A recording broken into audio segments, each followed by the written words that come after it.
In my last video, I talked about the Blackburn Firebrand, an aircraft that started off intended to be a high-performance interceptor and ended up being a torpedo attack aircraft. Naturally, such a change in roles meant that the process of getting there was somewhat painful. The attempt by Blackburn to make the Firebrand into a torpedo aircraft, the Mark III, was something of a disaster, and though the company would persevere and achieve some modicum of success with the follow-on Mark IV, it was recognised that the original core design work on the Firebrand meant that it wasn't exactly ideal for its new role. This was all taking place in 1943, and while Blackburn were hard at work trying to iron out the issues with the Firebrand, it seemed sensible to come up with a fresh sheet proposal for the British authorities. And that was the B-48, unofficially named as the Firecrest. In October of that year, Blackburn began work on the new aircraft that would aim to resolve the key issues that were essentially inherent in the Firebrand design. One of the biggest complaints about that aircraft was the poor visibility for the pilot when coming in to land on a carrier. The Firecrest sought to remedy this by moving the cockpit forward and raising it, allowing the pilot to see past the nose and wing leading edges. This entailed altering the fuel tank layout, which were moved from in front of the cockpit to behind it. As in the later Firebrands, dive brakes were added, as were large Fowler flaps that would help with stall characteristics in carrier landings. But the biggest change was in the wing. This totally replaced the Firebrand's design with a new one that was an inverted goal shape and that had a relatively thin laminar flow design for improved airstreaming. The Firecrest also sought to improve on the wing folding mechanism of its forebear, and its wings had two joints for double folding, making for a much more compact aircraft when stowed.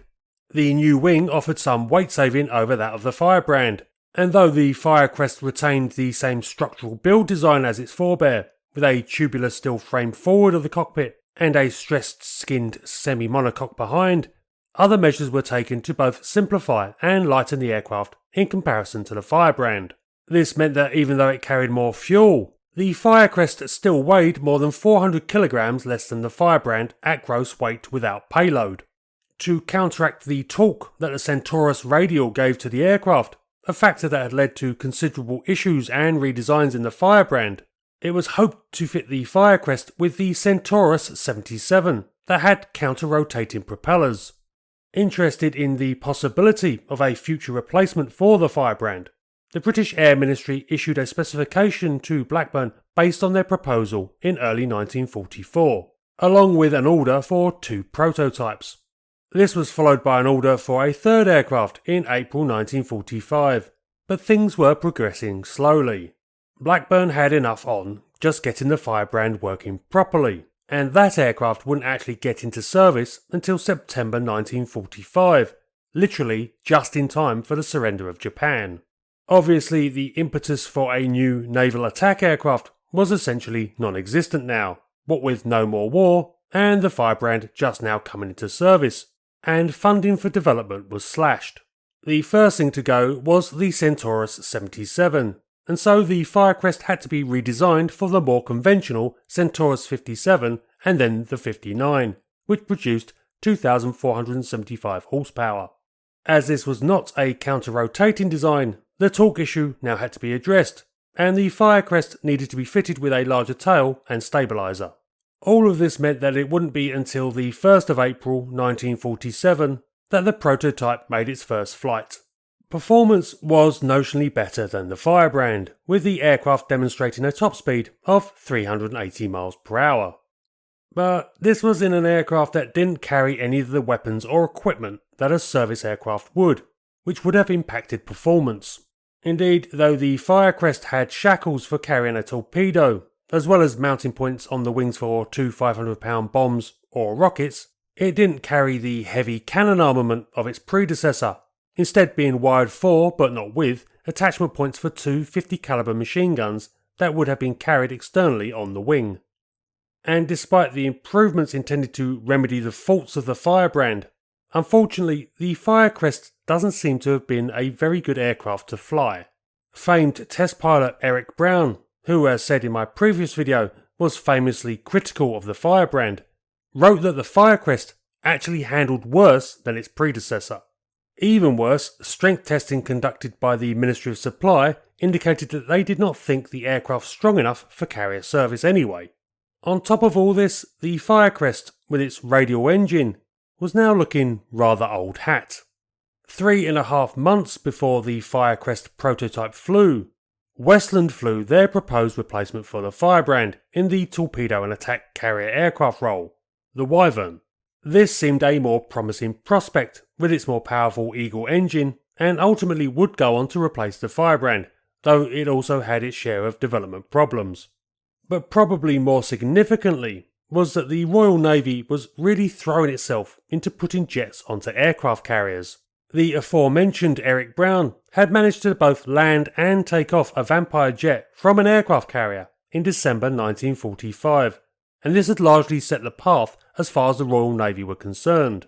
In fact, a mere 2.5 months after the Firecrest flew, the prototype of the navalised version of the Supermarine Attacker took to the sky for the first time. Though this was intended to be a fighter originally, it showed very much the direction that the Fleet Air Arm was going to go. In contrast, the Firecrest didn't really offer anything on what was already in inventory. Indeed, it seems to have actually been worse, and very much looked to be a dinosaur in technological terms. And all of this effectively killed the Firecrest. In March 1949, it was decided that there was no point continuing on with the aircraft's testing and development. Blackburn repurchased the aircraft from the British government for conducting their own work, but ultimately the 3 examples built were scrapped a few years later. It is tempting to draw parallels with the Firecrest and another naval torpedo and attack aircraft that was developed in the same period, the Douglas Sky Raider. On paper, the two had very much the same role and design parameters, but it seems unlikely that the Firecrest would have matched up to the record of its legendary American cousin. For starters, the Royal Navy's interest in advanced technology was a recognition that they had a much smaller capability and needed to compensate for that factor by ideally fielding better quality aircraft. Please note, I'm not saying they succeeded, I'm saying that's what they hoped for. The US Navy, in contrast, had such a huge overmatch that they could afford to field both the most advanced jets that could be designed for them and retain the Sky Raider for its valued abilities to just plod around and smash stuff. Plus, the Firecrest was, as said, not very good by the sounds of it. Had the proper development potential, especially of the engine, been fulfilled, then maybe it could have been a useful aircraft. But that is far from guaranteed, and with the Wyvern in the wings and seeming to be the preferred option, the Firecrest probably never had a chance. In fact, it would probably be better to compare it to one of the other great what-ifs, the Martin Mauler, another aircraft that ticked a lot of the boxes at the time of its proposal, but which didn't really deliver on its promise. And that, I suspect, would have been the Firecrest, had it got into service. An aircraft that, at best, offered increments when the rest of the world was leaping forward.